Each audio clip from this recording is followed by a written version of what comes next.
Okay हम लोग administrative law पढ़ रहे थे। एडमिनिस्ट्रेटिव लॉ में क्या क्या कर लिया था हम लोगों ने? सबसे पहले एडमिनिस्ट्रेटिव डिस्क्रिशन में जुडिशियल रिव्यू देखा था, और जुडिशियल रिव्यू के हम लोग ने 3 मोड्स देखे थे। पहला था कॉन्स्टिट्यूशनल, दूसरा था स्टैट्यूटरी और तीसरा था ऑर्डिनरी एंड इक्विटेबल। कॉन्स्टिट्यूशनल में 2 स्टेजेस होते थे, at the stage of delegation and at the stage of exercise of discretion. Delegation में 2 आर्टिकल्स देखे थे, आर्टिकल 14 एंड आर्टिकल 19, ठीक है। एक्सरसाइज ऑफ डिस्क्रिशन में 2 पॉइंट्स थे, abuse of discretion and non application of mind, ठीक है। फिर उसके बाद स्टैट्यूटरी के अंदर 2 पॉइंट्स थे, पहला क्या था? स्टैट्यूटरी अपील्स, और दूसरा क्या था? Reference to the high court, ठीक है। और ऑर्डिनरी एंड इक्विटेबल में क्या क्या था? इंजंक्शन, डिक्लेरेटरी एक्शन और एक्शन फॉर डैमेजेस। इंजंक्शन 2 तरीके के थे, टेम्पररी इंजंक्शन, परपेचुअल इंजंक्शन।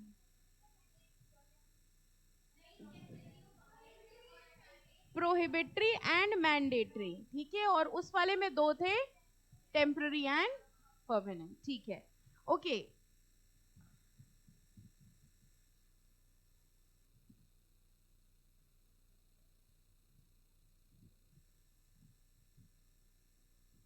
हमारा चैप्टर खो गया। देखो सारे बच्चे हमारी मदद कर रहे हैं चैप्टर ढूंढने में। ओके चलिए, फिर हम लोग ने स्टार्ट किया था natural justice. Principles of natural justice की बात कर रहे थे, जिसके 2 रूल्स होते हैं, कौन कौन से? Rule against bias and rule of fair hearing. Rule against bias में हम लोग पहला कौन सा देख रहे थे? पेक्यूनरी बायस, जिसमें ये मोहपात्रा वाला केस देखा था। ये हाँ, पर्सनल बायस में मिनरल भी कर लिया था। मानिक लाल हमने पढ़ने के लिए दिया था, हुआ? पढ़ लिया? Any doubt? सिंपल ही था। चलिए, सब्जेक्ट मैटर बायस से अब हम लोग आज का लेक्चर स्टार्ट करेंगे।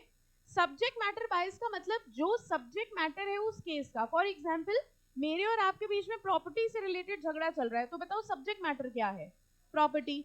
अब इस प्रॉपर्टी में मेरे और आपके अलावा एक और पर्सन है जिसको इंटरेस्ट है, बताओ कौन? जज।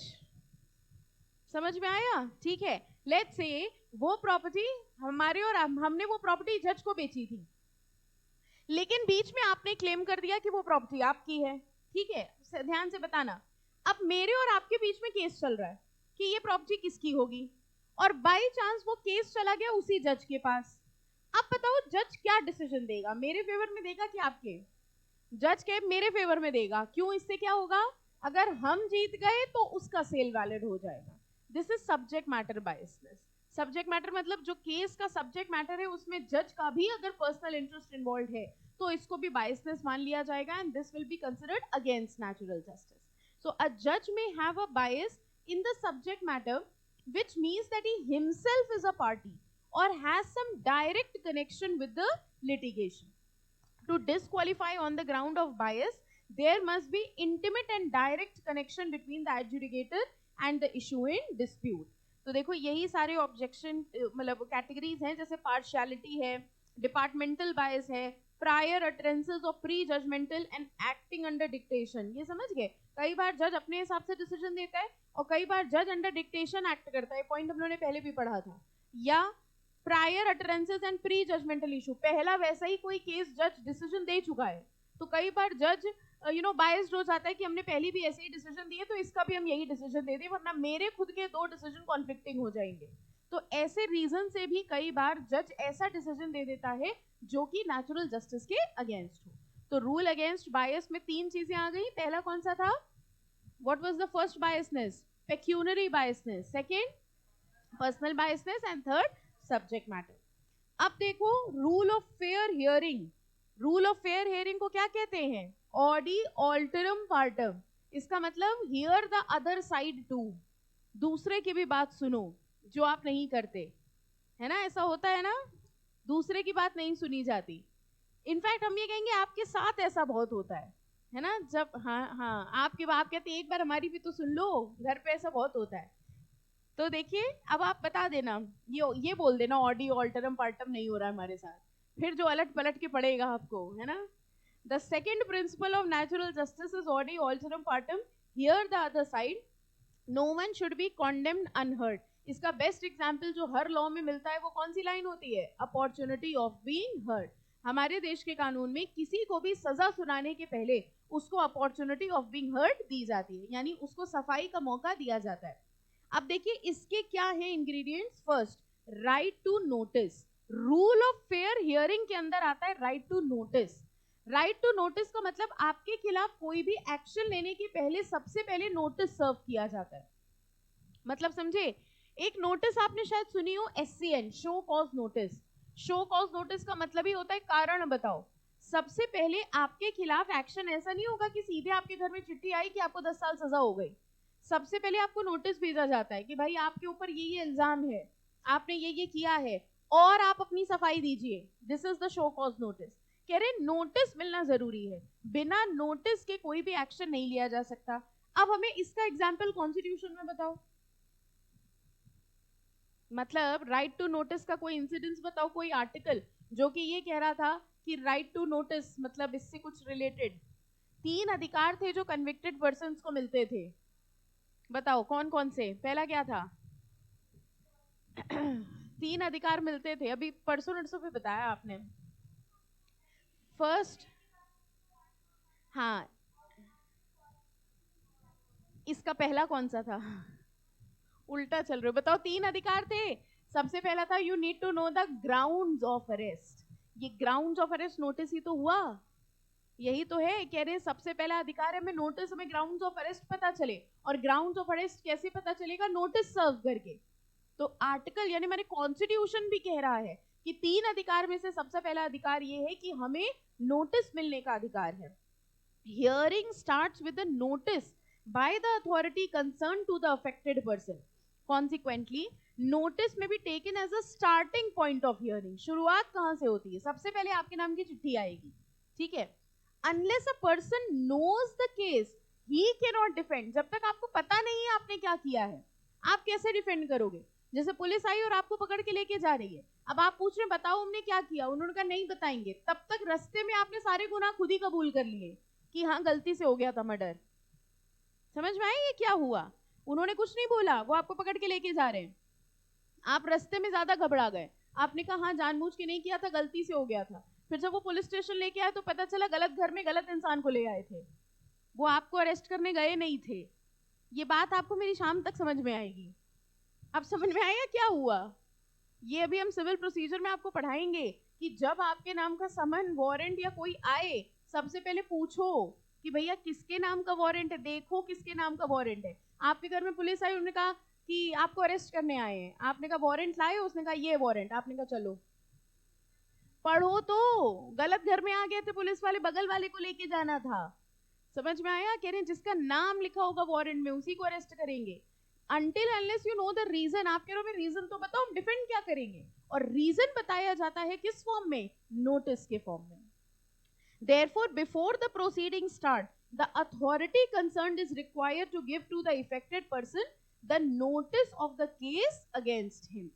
The proceeding started without notice. अब देखो लिखा है, अगर पूरा प्रोसीजर शुरू हो गया without giving notice to the affected party would violate the principles of natural justice. अगर नोटिस नहीं दी गई है तो नेचुरल जस्टिस को देखते हुए उस पूरे के पूरे केस को वायलेट यानी उस पूरे केस को इनवैलिड डिक्लेयर कर देंगे। आपको याद है हमने केस आपके साथ डिस्कस किया था, जो मेरे फ्रेंड का केस था जीएसटी वाला, आपको याद आया? ये कुछ कुछ नेचुरल जस्टिस का एग्जाम्पल यही सेट हो रहा है। अब पूरा केस हो गया, डिपार्टमेंट ने सब कुछ कर दिया, अगर आप लास्ट में ये प्रूव कर लें कि सब कुछ ठीक है, हमारे क्लाइंट ने गलत भी किया है, सब कुछ है, इनका एक्शन भी ठीक है, बस इन्होंने नोटिस सर्व नहीं किया था या proper notice was not being serve, और अगर प्रॉपर नोटिस सर्व नहीं है तो नेचुरल जस्टिस के अगेंस्ट है, तो वो पूरा का पूरा केस नलिफाई हो सकता है।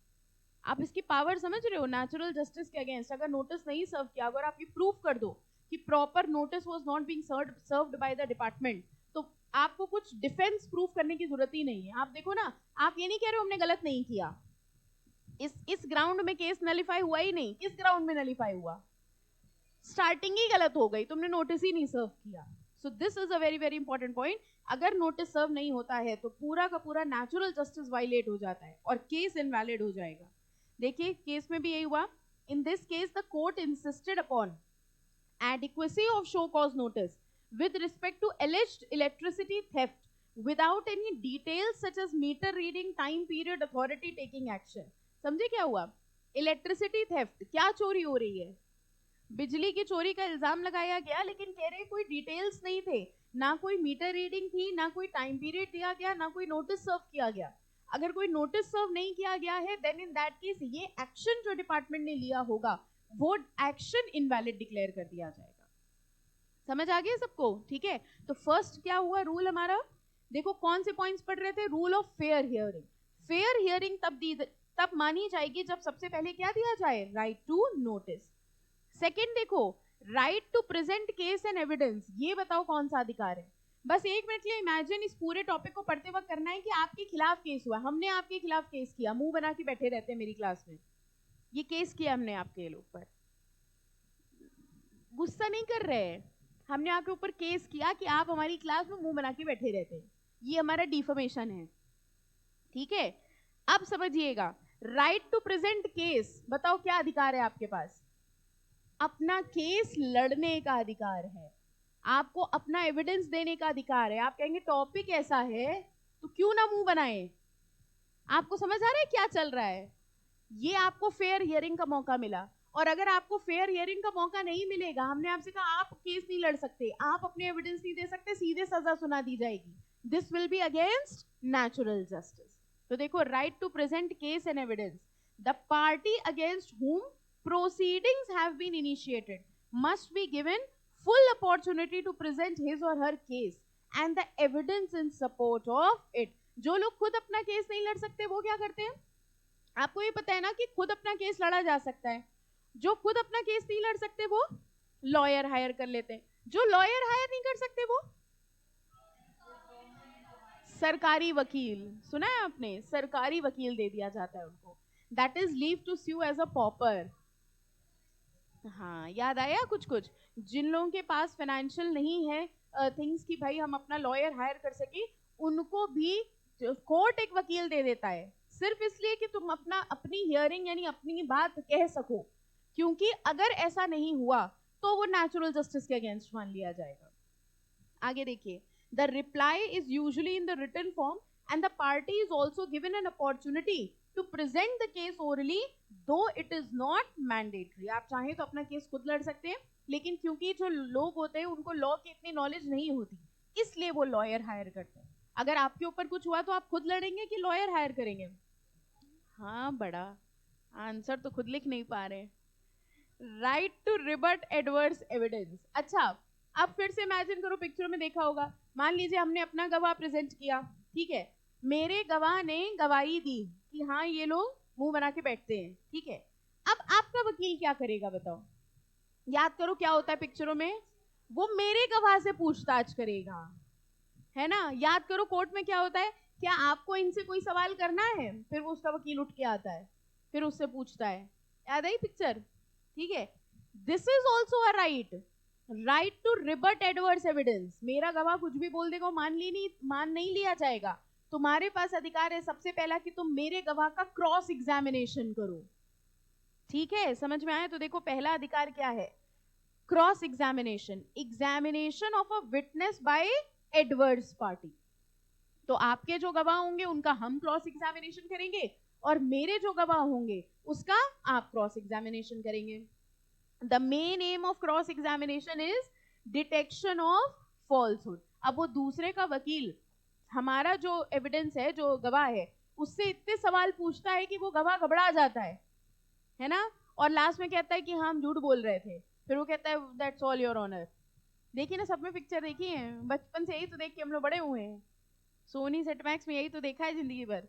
The rules of natural justice say that evidence may not be read against a party unless the same has been subjected to cross examination. जब तक क्रॉस एग्जामिनेशन नहीं हो जाएगा तब तक उस एविडेंस को कंफर्म नहीं माना जाएगा. अब अगर मान लो मेरा एविडेंस आया, मेरा गवाह आया, मेरा विटनेस, उसने बात बोली, आपके लॉयर को मौका दिया गया, ठीक है, कि भाई तुमको इससे कुछ पूछना है, और आपके लॉयर ने कहा नहीं हमें नहीं पूछना. इसका मतलब जो इन्होंने कहा है वो सही है. Are you understanding? हमारे लॉ में क्या होता है, जिसने जो एविडेंस दिया, जिसने जो गवाही बोली, वो सच मान ली जाती है unless and until it is rebutted, मतलब अनटिल एंड अनलेस उसको नलीफाई कर दिया जाए। तो जो गवाह बोल रहा है वो सच बोल रहा है, नहीं बोल रहा है तो तुम प्रूव करो, और अगर तुम नहीं प्रूव कर पाए तो कोर्ट मान लेगा कि वो सच बोल रहा है। ठीक है, फाइन। अगला अधिकार, अच्छा इसमें भी देखो भाई ये केस है, इन this case bank dismissed the petitioner on the basis of a committee report. कह रहे एक बैंक था, उसका एक एम्प्लॉय था, एक कमिटी की रिपोर्ट बनी और कमिटी की रिपोर्ट के बेसिस पे बैंक ने अपने एक एम्प्लॉय को डिसमिस कर दिया। Report was prepared by an inquiry officer. The petitioner claimed that he was not given the opportunity to cross examine the inquiry officer। समझ में आ रहा है क्या हो रहा है? जैसे किसी भी कंपनी में या किसी भी गवर्नमेंट डिपार्टमेंट में क्या होता है, जैसे मान लो किसी इंप्लॉई के अगेंस्ट कोई डाउट अराइज हुआ, अब उसकी इन्वेस्टिगेशन शुरू हुई, ठीक है, तो कमिटी ने रिपोर्ट दी कि हाँ इन्होंने घूस ली है, ठीक है। अब कमिटी की जो रिपोर्ट थी वो बेस्ड थी इंक्वायरी ऑफिसर, कह रहे हैं कि भैया कमिटी ने कहा, इंक्वायरी ऑफिसर ने इंक्वायरी करी थी और इंक्वायरी करके पता चला कि शर्मा जी ने घूस ली है। ओके, अब यहाँ पे उस इंक्वायरी जो ऑफिसर जो शर्मा जी हैं उनको मौका दिया जाएगा किसको क्रॉस एग्जामिन करने के लिए, इंक्वायरी ऑफिसर, कि हम भी तो इंक्वायरी ऑफिसर से सवाल पूछे, और अगर उनको ये अपॉर्चुनिटी नहीं दी गई तो वो नेचुरल जस्टिस के अगेंस्ट मान लिया जाएगा। क्योंकि एक तरह से देखा जाए कमेटी का एविडेंस गवाह कौन था, इंक्वायरी ऑफिसर, ठीक है, और हम कौन हो गए, डिफेंडेंट जिसके खिलाफ केस हो रहा है। तो अगर इंक्वायरी ऑफिसर कह रहा है तो हम भी तो इंक्वायरी ऑफिसर से पूछे कि भैया आपने कैसे, कहां से पता चला कि हमने घूस ली है। तो I am going to cross examine, हाँ हाँ हमारा लॉयर या हम, बिल्कुल। The court held that denial of such opportunity is in violation of principles of natural justice। जो बड़े बड़े लॉयर्स होते हैं ना, वो ये सब छोटे छोटे पॉइंट्स ढूंढ के निकालते हैं। आप दूसरी बात समझिए, जब आप लॉयर के एंड से सोचो, आप लॉयर हो, जब आपको पता है कि आपके क्लाइंट ने गलत किया है और उसको बचाने का कोई उपाय नहीं है, तो ये उपाय निकाले जाते हैं। मतलब समझना, जब आपको पता है आपके क्लाइंट ने गलत किया है और उसको बचाने का कोई उपाय नहीं है, तो आप सामने वाले के प्रोसीजर में गलती निकालने की कोशिश करते हैं। आर यू गेटिंग क्या बता रहे? आपको पता है कि घूस ली है शर्मा जी ने, ठीक है, अब आप कुछ है ही नहीं आपके पास, तो आप उनके प्रोसीजर में गलती निकालोगे। प्रोसीजर में क्या क्या गलती निकाल सकते हो? सबसे पहले नोटिस नहीं सर्व किया गया, second opportunity of being heard नहीं दी गई, क्रॉस एग्जामिनेशन नहीं हुआ। अगर आपने ये प्रूव कर दिया तो शर्मा जी ने घूस ली कि नहीं ली वो बात तो डिस्कस ही नहीं हुई, केस नल एंड वॉइड हो गया। आप बात समझ रहे हो? ऐसे केस जीते जाते। लेकिन आई होप आप किसी ऐसे पर्सन को कभी डिफेंड नहीं करेंगे जो गलत होगा। कोई जवाब नहीं आया, समझ नहीं आया हमने क्या पूछा कि आपने जवाब देना जरूरी नहीं समझा। हम आपसे कह रहे हैं आई होप आप कभी किसी ऐसे पर्सन को डिफेंड नहीं करेंगे जिसने गलत किया होगा। नहीं करेंगे ना, हमेशा उस पर्सन को डिफेंड करना जिसने सही किया होगा। और अब आपको पता कैसे चलेगा? तो ये आपको पता चल जाता है, ये बहुत आसानी से पता चल जाता है कि कौन सही है कौन गलत है। तो हमेशा साथ उसका देना जो सही होगा। गलत पर्सन को डिफेंड नहीं करोगे ना, व्हाट प्रॉमिस करो। निकल नहीं रहा है, कह रहे डिपेंड करता है रकम कितनी मिल रही है। ये देखो, हाँ हद है भाई, नहीं गलत को डिफेंड कभी नहीं करना। हाँ क्या पूछ रहे थे बेटा, भूल गई ना, छोड़ो। ओके सो ये, हाँ ये पॉइंट्स निकाले जाते। क्रॉस एग्जामिनेशन का मौका नहीं मिला, लीगल रिप्रेजेंटेशन, आपको अपना लॉयर लाने का मौका नहीं मिला, ये भी तो नेचुरल जस्टिस के अगेंस्ट हुआ। Ordinarily, the representation through a lawyer in the administrative adjudication is not considered as an indispensable part. Not considered indispensable मतलब lawyer के थ्रू लड़ना जरूरी नहीं है। क्यों? खुद भी लड़ सकते हैं।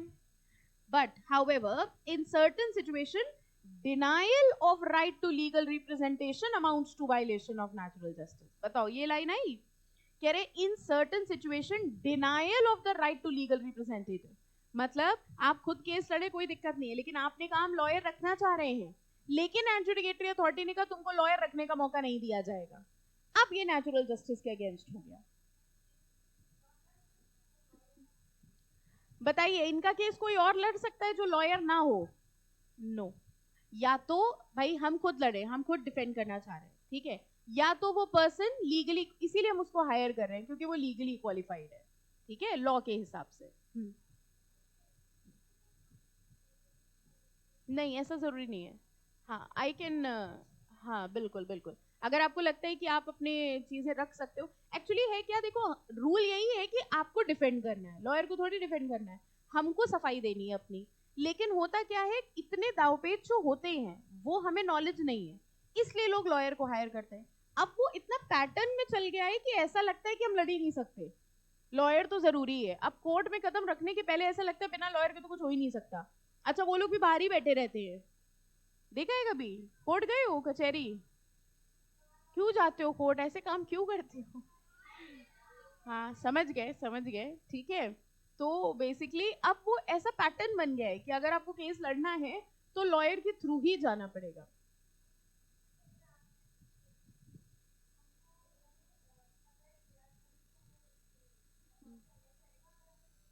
किसने पकड़ ली? हाँ क्या हो गया, फिर से बताओ पूरी बात। तुम्हें समझ में आ गया उसने क्या बोला? अच्छा ठीक है।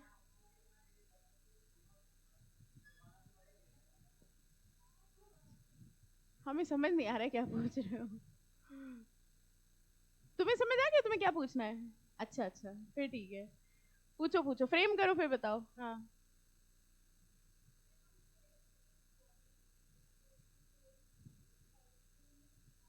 किसी को पकड़ा जेल में डाला, ठीक है। हाँ हाँ हाँ हाँ बिल्कुल बिल्कुल बिल्कुल, वो करते ही थ्रू, उसी के थ्रू है। नहीं लेकिन उसका जो प्रोसीजर होता है वो कोर्ट में होता है। जैसे किसी को पुलिस ने पकड़ा, अब उसकी जो कार्रवाई जो मतलब कोर्ट का प्रोसेस होगा तो कोर्ट में ही होगा, तो वो अपना बयान दे सकता है। केस लड़ने का मतलब कहीं लड़ने नहीं जाना होता है, कोर्ट में ही होता है। अब उसको लाई पुलिस, ठीक है, उसको कटघरे में खड़ा किया, उसने कहा हम अपना केस खुद लड़ेंगे, तो वो आके अपनी बात बोले, ठीक है। वो और वो चाहे तो खुद कर सकता है और चाहे तो लॉयर हायर कर ले। हाँ बताओ, एक सेकंड रुको, उसको याद है। हाँ हाँ।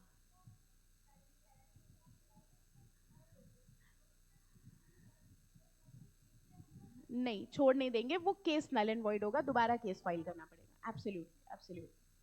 ठीक है, होता क्या, क्यों करवाते हैं ऐसे लॉयर, लॉयर कहते हैं पहले इतना तो करो, हमें समय मिल जाएगा to think something else. Procedure में गलती निकालने का मतलब ये नहीं कि उसने घूस नहीं ली है, घूस तो उसने ली है, लेकिन तुमने ये जो केस फाइल किया है ये फिलहाल नहीं हो सकता। अब जब तक इसको वाइंड अप करो तब तक हम सोच रहे हैं, कुछ मौका तो मिला हमें, बस ये होता है। ठीक है कि मैं डिफेंस का मौका, कोई और चीज हम सोच लेंगे, तो पहले तो ये निकाल के रख दो ताकि ये केस खत्म हो। ठीक है, हाँ बेटा तुम पूछो। पुलिस केस करती किसके ऊपर? पुलिस डिपार्टमेंट कह सकते हो, पुलिस नहीं कह सकते, पुलिस डिपार्टमेंट। अगर ऐसा कोई केस है तो पुलिस डिपार्टमेंट, जैसे एक वो विद्यावती वाला पढ़ा था, याद है तुम लोग को, जिसमें वो गोल्ड लेके भाग गया था वहां से, तो जब हम बात करते police department, then we are representing government only. ये सब स्टैट्यूटरी अथॉरिटीज मानी जाती हैं। ठीक है, हम लोगों ने डेफिनेशन कॉन्स्टिट्यूशन में पढ़ी थी, अगर आपको याद हो। किसकी डेफिनेशन थी वो आपको याद है? स्टेट की। ये सब स्टेट माना जाता है। जहां पर भी आप देखिए बहुत सारे केसेस होते हैं जिसमें लिखा रहता है स्टेट वर्सेस, देखा है अपने केसेस में स्टेट वर्ड, वहां स्टेट का मतलब एनी गवर्नमेंट अथॉरिटी हो सकती है, उसमें पुलिस भी हो सकता है, ठीक है, वो भी हो सकते हैं। चलो, हाँ बेटा, हाँ हाँ हाँ हाँ बताओ।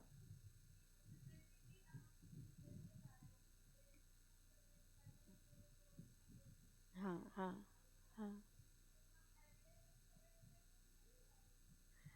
नहीं अब देखो उसके प्रोसीजर्स होते हैं कि कोई बेल पे जाके कर सकता है तो कर सकता है, लीग प्रोसीजर्स बहुत है उसके। बट वो सिर्फ ये कहते हैं कि हमें छोड़ दो, हम कलेक्ट करके लाएंगे, तो फिर वो छूट ही जाएगा, फिर वो एविडेंस कलेक्ट करके नहीं लाएगा फिर वो चला ही जाएगा। तो वो सर्टन थिंग्स होते हैं कि भाई ठीक है, आपको एविडेंस जैसे कलेक्ट करने के लिए खुद जाने की जरूरत थोड़ी ना है।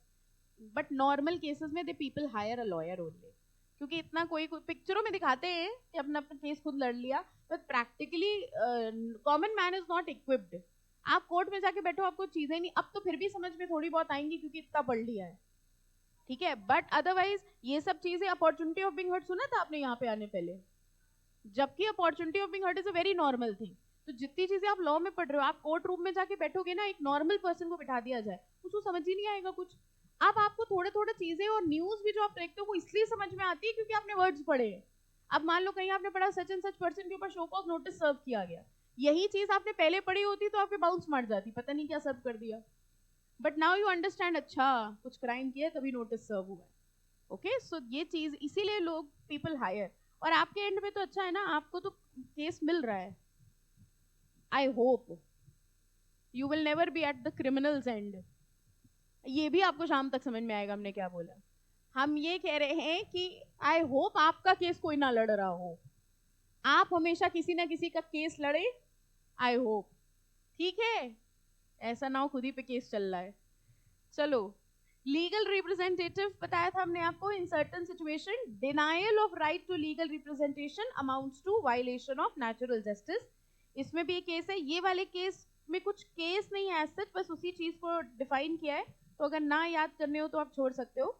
The supreme court in this case stated that, हम पढ़ रहे हैं अभी, नाम याद करने की बात बोल रहे हैं, accused must be allowed the legal representative during custodial interrogation and the police must wait for reasonable time for arrival of such representative. ये भी कई बार आपने देखा है, वो पुलिस कह रही है हम क्वेश्चन पूछेंगे, वो कह रहे नहीं तब तक हम शुरू नहीं करेंगे जब तक हमारा लॉयर नहीं आ जाता, और पुलिस को वेट करना पड़ेगा। ठीक है, तो जब तक उसका लॉयर नहीं आ जाता, लॉयर के सामने को जो पूछना है लॉयर के सामने पूछिएगा, अगर ये नहीं हुआ then this is against natural justice. ठीक है, next out disclosure of evidence. अब हमने जो जो एविडेंसेस दिए आपके खिलाफ, बताइए वो आपको बताए जाएंगे कि नहीं, डिफेंडेंट को बताए जाएंगे कि नहीं। जब तक डिफेंडेंट को ये नहीं पता होगा कि प्लेंटिफ ने क्या क्या एविडेंस दिए हैं, वो उसको डिफेंड कैसे करेगा। क्या ऐसा होगा कि हमने एक सबूत प्रेजेंट किया, अब डिफेंडेंट कह रहे हैं क्या सबूत है, हम कह रहे नहीं तुम्हें नहीं बताएंगे क्या सबूत है। हाँ, पहले ही से बताना पड़ता है कि भाई इस ये विटनेस आएगा या ये सबूत है जो तुम्हारे खिलाफ हम प्रेजेंट कर रहे हैं, so that you come prepared, आप प्रिपेयर होके आइए। ये भी उस पिक्चर में दिखाया गया था, आई थिंक जॉली एलएलबी में ही था। जॉली एलएलबी में ये चीज था कि आपको पहले बताना पड़ेगा कि आज ये विटनेस आएगा कोर्ट में, तुम प्रिपेयर होके आना, और बिना बताए आप किसी विटनेस को प्रेजेंट नहीं कर सकते हैं। वो पिक्चर थी ठीक है, उसमें ये दिखाया गया था कि नहीं ठीक है जज कन्विंस इमोशनल हो गया, वो साइड में रखो। रूल इज दैट जो भी एविडेंसेस प्रेजेंट होते हैं वो डिफेंडेंट को बताने पड़ेंगे, जो भी विटनेस आएगा वो डिफेंडेंट को बताने पड़ेंगे, तभी तो वो उसका डिफेंस तैयार करके लाएगा। और अगर आपने उसको नहीं बताया, that will be against natural justice.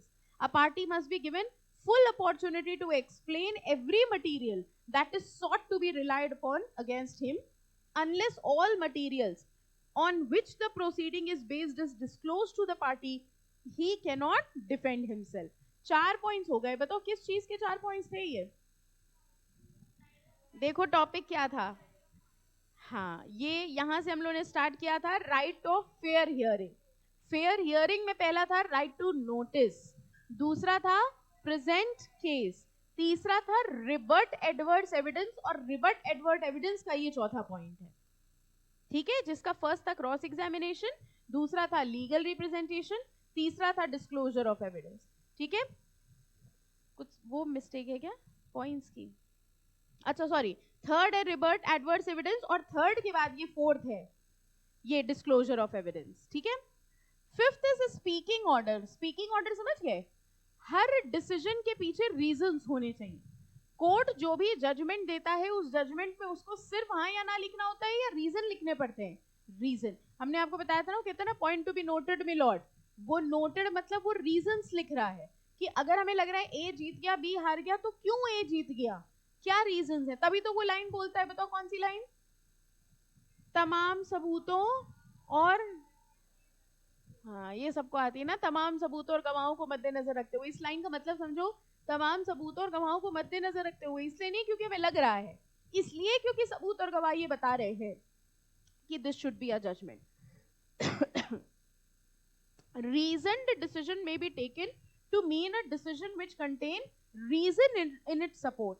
When the adjudicatory bodies give reasons, the decisions are treated as reasoned decision, और वही reasons उनकी बड़ी सी judgment होती है। और ऐसे ही ऑर्डर को देखो क्या कहा जाता है, स्पीकिंग ऑर्डर। तो अगर किसी एडजुडिकेटिंग अथॉरिटी ने कोई डिसीजन दिया है जिसमें रीजंस नहीं है, तो ऐसे डिसीजन को भी नल एंड वॉइड मान लिया जाएगा and it will be considered against natural justice. ठीक है, फाइन, सारे समझ में आ गए। तो दो रूल्स हम लोग ने देखे नेचुरल जस्टिस के, पहला कौन सा था, राइट ऑफ, पहला कौन सा रूल था नेचुरल जस्टिस का, राइट अगेंस्ट बायसनेस, और दूसरा कौन सा था, राइट ऑफ फेयर हियरिंग। ठीक है, बायसनेस 3 तरीके के थे, कौन कौन से? ये वाले चैप्टर के नोट्स अगर चार्ट फॉर्म में बनाओगे तो ज्यादा बेटर बनेगा कि किसके अंदर कौन सा पॉइंट है। ठीक है, और फेयर हियरिंग में 5 पॉइंट्स थे, कौन सा था? पहला right to notice, right to legal representation, third right to rebut adverse evidence, fourth speaking order. ठीक है, अब जरा देखो टॉपिक क्या है, इंपॉर्टेंट मार्क करना है इसको, एक्सेप्शंस टू नेचुरल जस्टिस। बताओ आप क्या पढ़ने वाले हैं? एक्सेप्शंस टू नेचुरल जस्टिस मतलब कुछ केसेस ऐसे होते हैं जिसमें नेचुरल जस्टिस को कंसिडर नहीं करेंगे, यानी बिना नेचुरल जस्टिस को कंसिडर किए डिसीजन दिया गया और डिसीजन वैलिड हो जाएगा। तो जरा देखते हैं ऐसे कौन से केसेस हैं जिसमें नेचुरल जस्टिस को कंसिडर नहीं करेंगे। दो normal rule is that a person who is affected by administrative action is entitled to claim natural justice. That requirement may be excluded under certain exceptional circumstances, जिसमें first है statutory exclusion। बताओ क्या मतलब हुआ statutory exclusion? Law ने ही मना कर दिया, लॉ ने कहा इस केस में नेचुरल जस्टिस देखने की जरूरत नहीं है, लॉ ने कह दिया इनको नोटिस देने की जरूरत नहीं है। जैसे आप याद करिए कॉन्स्टिट्यूशन में कुछ कैटेगरी ऑफ लोग होते थे जिनको वो अधिकार नहीं मिलते थे, कुछ कैटेगरी ऑफ कन्विक्टेड पर्संस होते थे जिनको वो 3 अधिकार नहीं मिलते थे। बताओ कौन? 3 लोग होते थे, एक नॉर्मल पर्संस होते थे, एक एलियन एनिमीज होते थे, और एक होते थे अंडर प्रिवेंटिव डिटेंशन। याद आई ये 3 पॉइंट्स? एलियन एनिमीज को कोई अधिकार नहीं मिलता था, एलियन एनिमीज लाइक टेररिस्ट। अब जिसने कॉन्स्टिट्यूशन पढ़ा है उसको शायद थोड़ा बहुत याद आ रहा हो, याद आया? एलियन एनिमीज को कोई अधिकार नहीं मिलता। एलियन एनिमीज टेररिस्ट को सजा सुनाने के पहले क्या करोगे? उनको नोटिस पहले दोगे, फेयर हियरिंग की अपॉर्चुनिटी दोगे, वो तब तक कुछ फेयर कर देंगे। ठीक है, कह रहे हैं जो एलियन एनिमीज है उनको वो 3 अधिकार, वो कह रहे हैं रुको पहले हम अपना लॉयर बुलाएंगे अपने देश से। ठीक है, ये सब अधिकार उनको नहीं मिलेंगे। This is a statutory exclusion.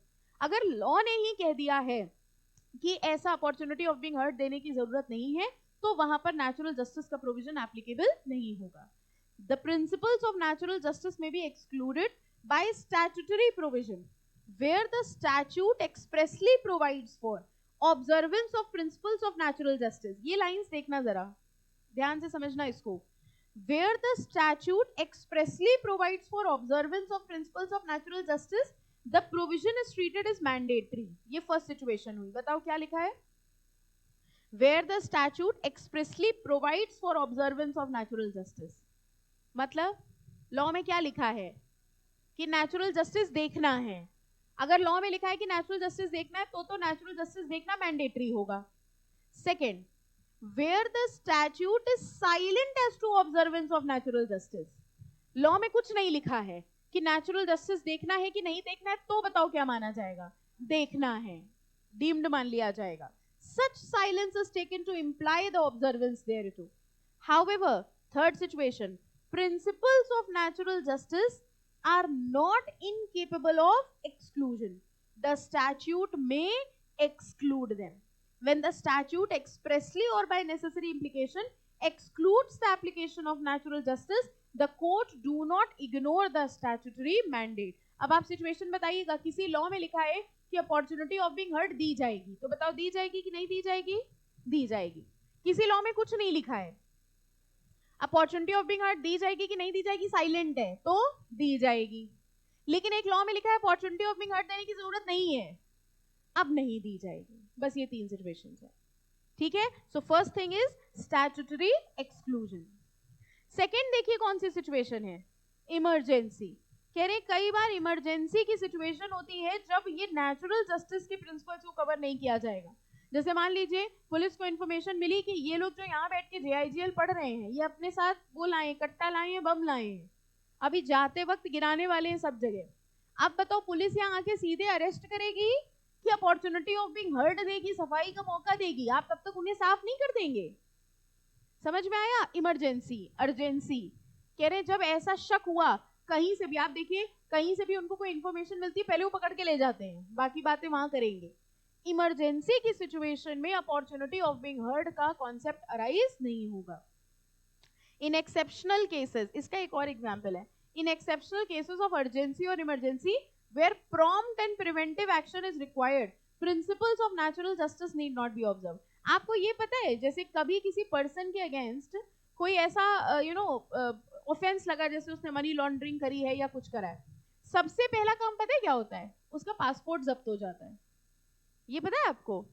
किसी भी पर्सन के खिलाफ अभी सिर्फ नोटिस जारी हुआ है, कुछ नहीं हुआ आगे, उसने की है मनी लॉन्ड्रिंग की नहीं करी, मनी लॉन्ड्रिंग सब समझते हो ना, उसने वो इलीगल काम किया है कि नहीं किया है, सबसे पहले उसका पासपोर्ट जब्त कर लेते हैं। बताओ क्यों?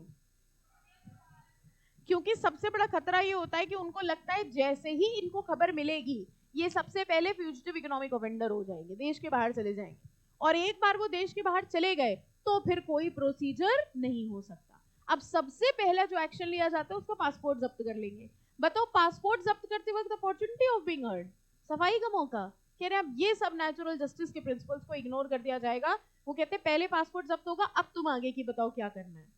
ठीक है, यही एग्जाम्पल देखो लिखा है Manika Gandhi versus union of India. In this case supreme court observe that passport में बी इम्पाउंडेड, इम्पाउंडेड मतलब जब्त हो जाना, in public interest without compliance with the principles of natural justice.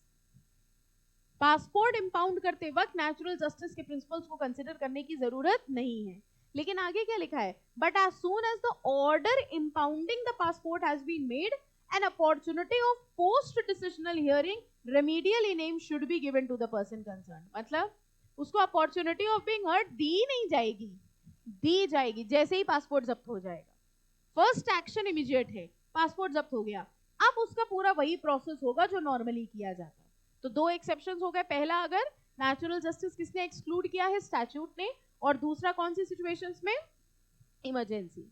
Third आइए इंटरिम डिसिप्लिनरी एक्शन। हाँ बेटा, कौन से वाले में? इमरजेंसी में? हाँ हाँ बताओ क्या?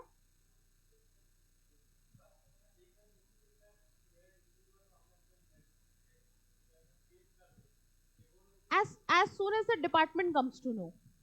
नॉर्मली देखो ये चीज तब नहीं होगी अगर मेरा और तुम्हारा डिस्प्यूट है, नो, इलीगल एक्शन अगर तुमने किया है, मनी लॉन्ड्रिंग है, इलीगल क्राइम सेल्स है, मेरा और आपका प्रॉपर्टी का झगड़ा चल रहा है, तो तुम्हारा पासपोर्ट जब्त नहीं होगा।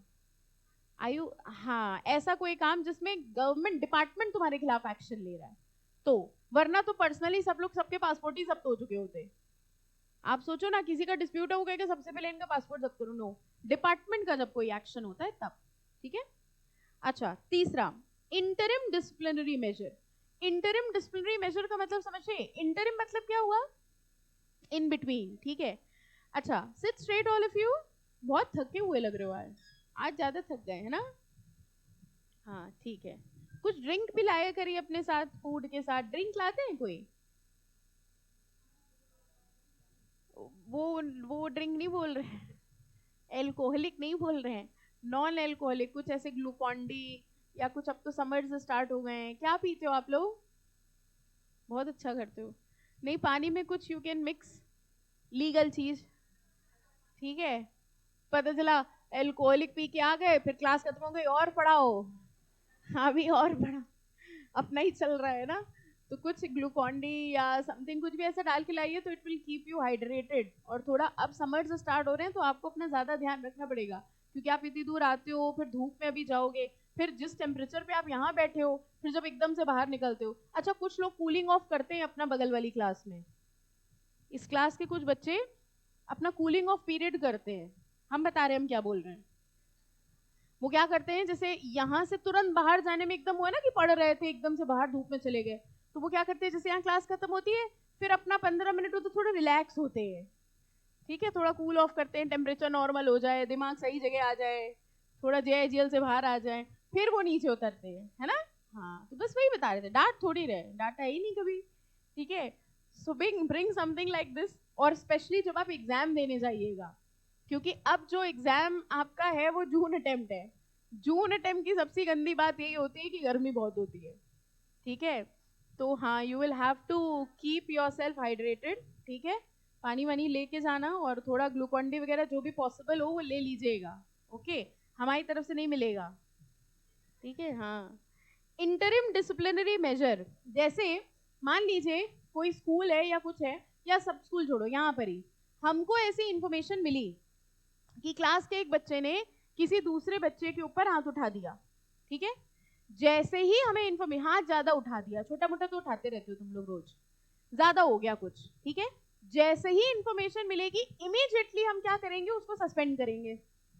फिर हम इंक्वायरी बिठाएंगे कि हुआ क्या था क्लास में। ऐसा होता था स्कूल में, आपको याद है? किसी बच्चे के खिलाफ कोई एक्शन मिला तो सबसे पहले तो कहते तुम घर जाओ, ठीक है। और तब तक ना आना जब तक प्रोसीजर पूरा ना हो जाए। इवन गवर्नमेंट डिपार्टमेंट्स में या ऑफिसेज में भी ऐसा होता है।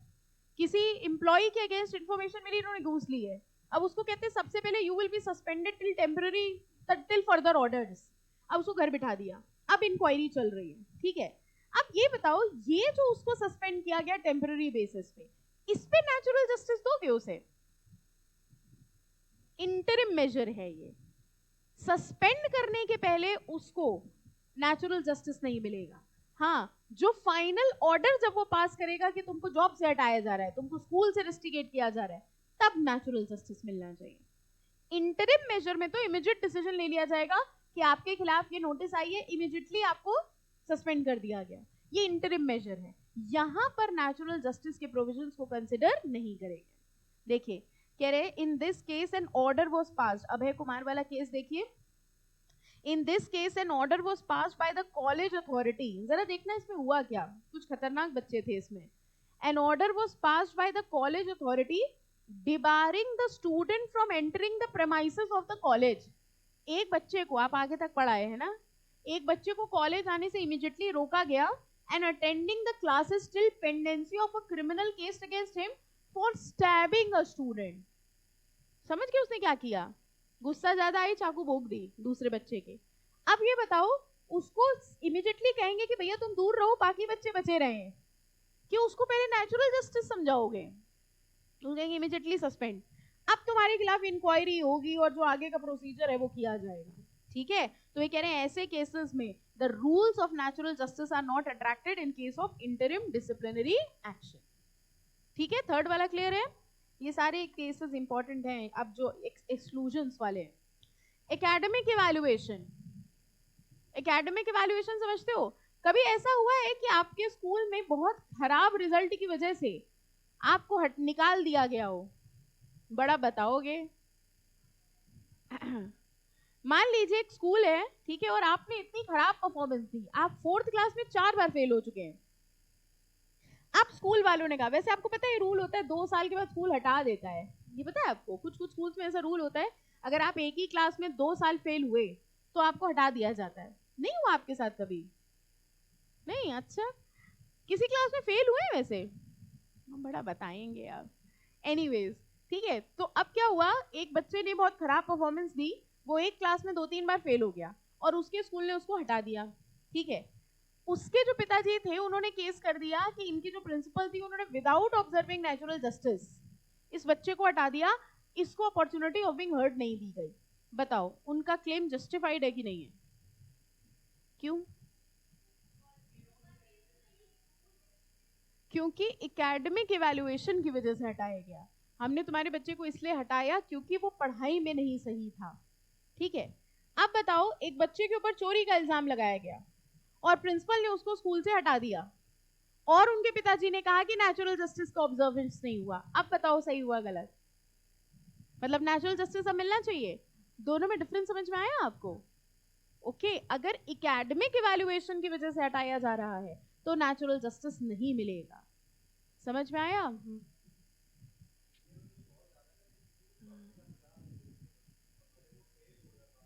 नहीं, बट ये स्कूल्स का रूल है कि if you are not performing well, ठीक है, ऐसा नहीं है कि सीनियर जूनियर हमारे बनते चले जा रहे हैं। अगर एक ही क्लास में आप, रूल्स है, मतलब 2 क्लास, मतलब 2 बार या 3 बार फेल होते हो तो स्कूल से निकाल दिया जाता है बच्चों को। आपने नहीं सुना? दिस इज, आजकल पता होता नहीं है, पहले बहुत होता था।